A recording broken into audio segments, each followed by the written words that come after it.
Fala galera, Gomes da Costa Trader, hoje dia 5 de abril de 2018, quinta-feira.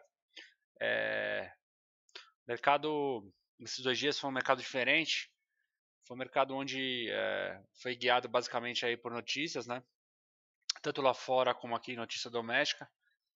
Mercado onde ontem o mercado me abre aí com gap gigante para baixo, fecha o gap, né? E hoje o mercado abre um gap gigante para cima, mas não fecha o gap, mas está em vias de fato aí, muito pertinho para fechar amanhã.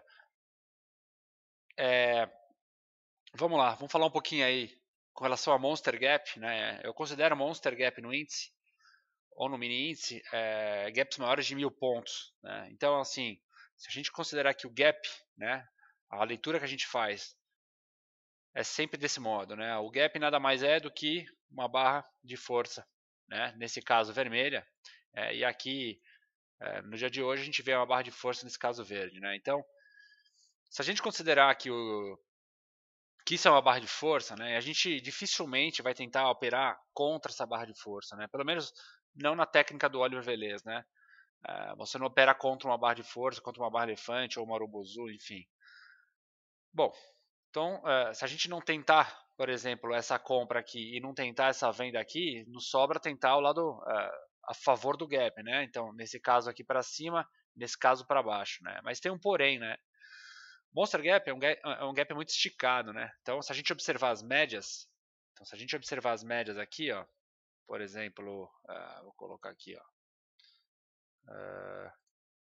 aqui, ó, por exemplo, se a gente considerar essas médias aí, média simples aí de 220 e 9, tudo aritmética, a gente observa que se a gente fizer uma venda na mínima do candle, que seria na entrada da rompimento da candle de força, a gente está vendendo um location muito ruim, né?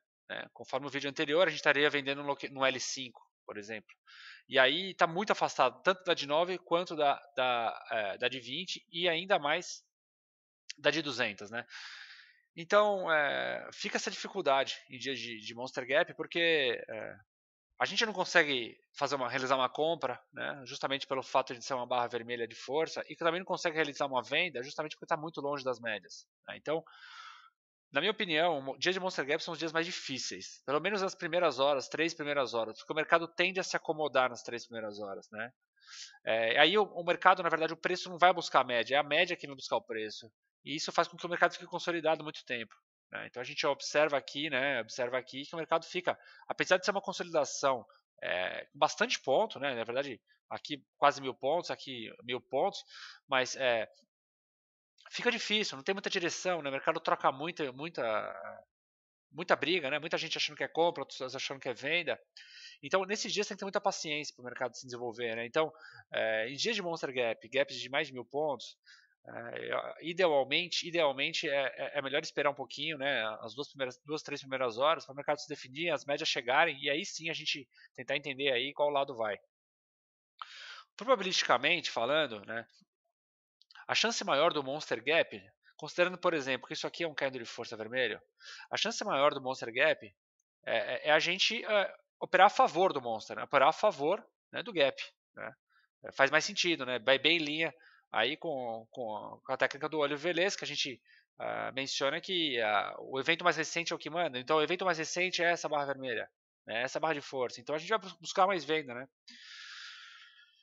E o que acontece, na verdade, né? Acontece que a gente olha, pelo menos nesse dia aqui, o mercado, ele basicamente, se a gente fizer aquele exercício de junção de candles, né? Ele faz aqui um bull 780, né? Ele fecha o gap inteiro, né? E no dia de hoje, não muito diferente, né? Ele faz um vermelho agora para baixo, sendo que tem um verde para cima. Mas, na minha opinião, probabilisticamente, de cada 10 Monster Gaps que você pegar, pelo menos uns 7, né, o mercado vai fazer o seguinte movimento. Né? Ele vem um pouco para baixo, ele volta para cima no pullback e vem para baixo. Né? Como se fosse aí uma onda 2 para cima e uma onda 3 para baixo. Nesse caso que é um gap up, gap para cima, então normalmente ele vem, recua, faz um pullback e volta. Esse recuo, tanto aqui no gap up como no gap down, normalmente é na região aí 50%, 38,2% e 618%, na região de pela metade aqui do candle, né? Na metade do movimento, né? Região de Fibonacci para a galera que usa, mas mais ou menos nessa região, né? Que acontece o pullback. Então o mercado cai no gap, volta mais ou menos nessa região para fazer um pullback e voltar a cair em favor do movimento. E o que a gente observa nesses 2 dias que aconteceu, né? Foi dias atípicos, né? Com essas notícias, mas existe aí um racional por trás disso, né? Qual é o racional? Vamos lá. O mercado ele cai com forte. Primeiro que, se a gente observar no gráfico aí de 30 minutos, por exemplo, a gente observa que o mercado ontem, né, ele cai praticamente aqui, ó, desenhar melhor aqui, vai. Praticamente ele cai, abre no suporte, né? Abre um pouquinho acima do suporte, vai testar o suporte, tenta fazer um rompimento de pivô embaixo, não consegue e sobe, né? Então, pelo menos nesse dia aqui, foi um dia um pouco mais que existia um pouco mais de possibilidade disso acontecer, né? Considerando que o mercado está em consolidação no 30 minutos, 60, né? Então o mercado toca no suporte e sobe. Né? É uma informação interessante essa, né? Agora, se a gente considerar o dia de hoje, o dia ele tinha tudo para sair dessa consolidação aí de 15 dias, 16 dias que está fazendo. Tinha tudo para sair. E não saiu, né? Na verdade, ele abre em cima saindo, né? No momento do reteste, ele falha o reteste e volta de novo para dentro, né? Então, assim, são movimentos, na minha opinião, atípicos, né? Assim, com pouca probabilidade de acontecer, né? Fechar gap de Monster Gap, principalmente no dia de hoje, né? Mas o que eu queria dizer é o seguinte: existe todo um racional por trás. Qual seria o racional por trás? Considerando o dia de ontem, que ele me abre com um gap gigante, né? E aí é o dia do julgamento aí do habeas corpus, do Lula, então tem muita gente que fez posição, né? Tem gente que faz posição especulando justamente esse dado, justamente essa notícia. Então, assim, eles aproveitaram esse momento, né, de gap, na verdade foi no mercado internacional inteiro, né? Aí com relação à briga aí comercial entre Estados Unidos e China, mas eles aproveitaram isso aqui para montar uma posição grande, né? Aqui. Por isso que esse gap, essa informação, então, na verdade, essa informação, na verdade, de acúmulo de compra para especular notícia, ela dá um suporte muito grande, né, na possibilidade de fechamento de gap nesse dia. E no dia seguinte a mesma coisa, né? Então, assim, se o cara comprou aqui na posição, o cara ele compra no boato e vende no fato, concorda? Então, a possibilidade de ele fechar o gap de ir para baixo hoje também era grande, né? Por quê? Porque o cara fez um trade praticamente de overnight, né? 2 dias, praticamente aí estamos falando de mais de 3 mil pontos, né? O cara pôs no bolso 3 mil pontos em 2 dias. 3.500 pontos entre mínimo e máximo. Uma coisa. Um dinheiro aparentemente fácil, entre aspas, né? Porque tem um risco aí, tinha um risco grande aí de não ter dado certo, né? Foi uma votação bem apertada, mas muitos bancos e fundos especulam isso aí, né? Especulam dado e é um dinheiro que, se der certo, um dinheiro teoricamente fácil, né? Só no gap, você só carrega a posição para o dia seguinte, abre no gap e você já começa a realizar, né? Então, quando a gente fala de Monster Gap, né? A gente fala por exemplo, desse 20% de probabilidade, 20, 30% de probabilidade de fechar o Monster Gap, né? E está totalmente amparado com uma notícia, né? Então pelo menos a mais entendível, né? A gente consegue compreender melhor o que aconteceu, né? Mas se a gente considerasse, pelo menos probabilisticamente falando, o Monster Gap normalmente a gente tem que operar a favor do candle de força, né? Não sei se eu consegui ser muito ser claro, mas houve uma justificativa para isso ter acontecido. Resumidamente é isso aí. Então,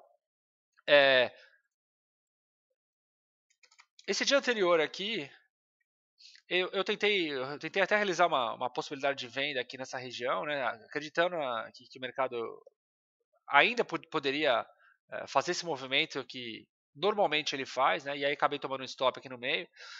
E hoje eu fui já contra a cabeça, né?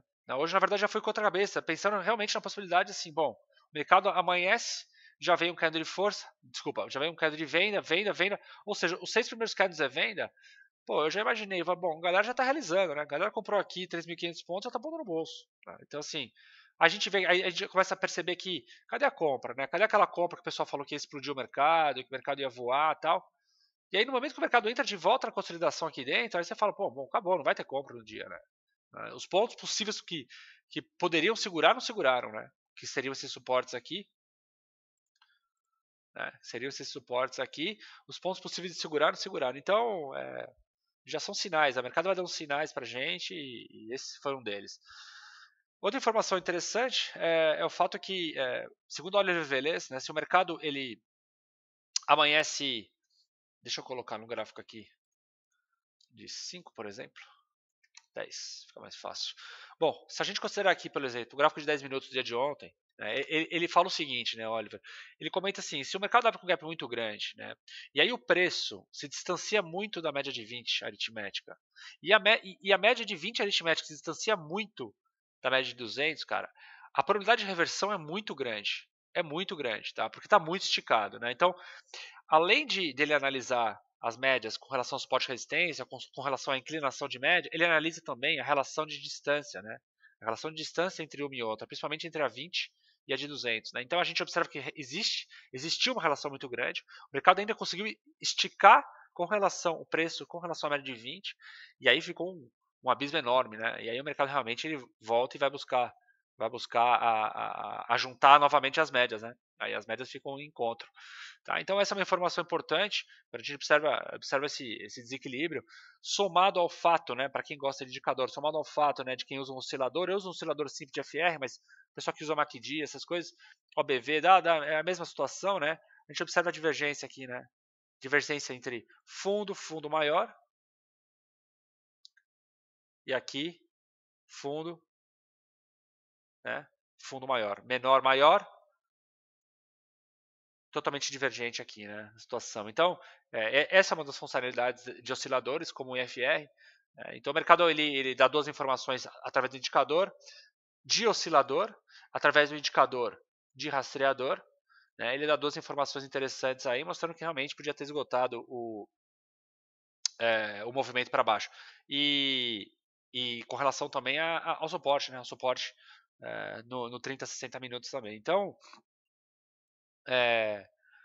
foram dois mercados muito parecidos, né? Muito parecidos, né? E corrobora o que muito com aquela frase, né? De compra do boato e vende no fato, né? Exatamente o que aconteceu hoje. Agora, eu esperava que o mercado saísse dessa congestão, não saiu, né? Entrou de volta, trabalhando abaixo da média de 200 aí nos 60 minutos. Assim, eu esperava que apenas uma notícia impactante tiraria o mercado dessa consolidação, né? E essa notícia não tirou. Isso que me surpreende, né? Então o mercado vai voltar para dentro e a gente sabe que operar consolidação é um pouco mais complicado, mesmo que seja nos 60 minutos e ter uma amplitude grande. A gente sabe que não há muito dinheiro disponível aí de grandes fundos, grandes players apostando em algum lado, né? O mercado está meio solto a deriva aí, então cabe a gente aí tentar tirar um troquinho a cada dia. Beleza, galera? Bom, agradeço a audiência de todos aí. Muito obrigado, boa noite. Tchau, tchau.